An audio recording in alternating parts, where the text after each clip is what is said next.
ইসরায়েলের হামলায় ইরানের বিভিন্ন অঞ্চলের ব্যাপক ক্ষতি দেখা গেছে। টিভি চ্যানেলের কর্মকর্তারা তাদের ধ্বংসপ্রাপ্ত অফিসের বাইরে দাঁড়িয়ে জানাচ্ছিলেন অসংখ্য সহকর্মী আহত হওয়ার কথা। রাজধানী তেহরানের বিভিন্ন এলাকায় হামলা হয়েছে। অনেকেই শহর ছেড়ে পালিয়ে গেছেন।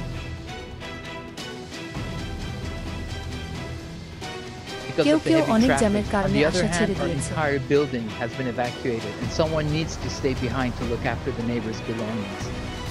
শুধুমাত্র তেহরানই নয়, আশেপাশের বিভিন্ন এলাকা, হাসপাতাল থেকে শুরু করে ধর্মীয় প্রতিষ্ঠানগুলোতে ও অসংখ্য হামলা হয়েছে।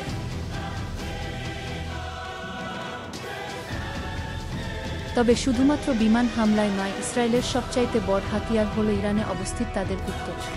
Significant blows by the enemy are carried out by local spies. ইরানের পুলিশ তাদের নিজের দেশে বিদেশি গুপ্তচরদের একাধিক কারখানা আবিষ্কার করেছে যেখানে ড্রোন তৈরি করা হতো এবং সে সকল ড্রোন দিয়ে তাদের দেশের বিভিন্ন স্থাপনায় হামলা চালানো হয়। ইরানের যে সকল অঞ্চলে হামলা হয়েছে তার ছবি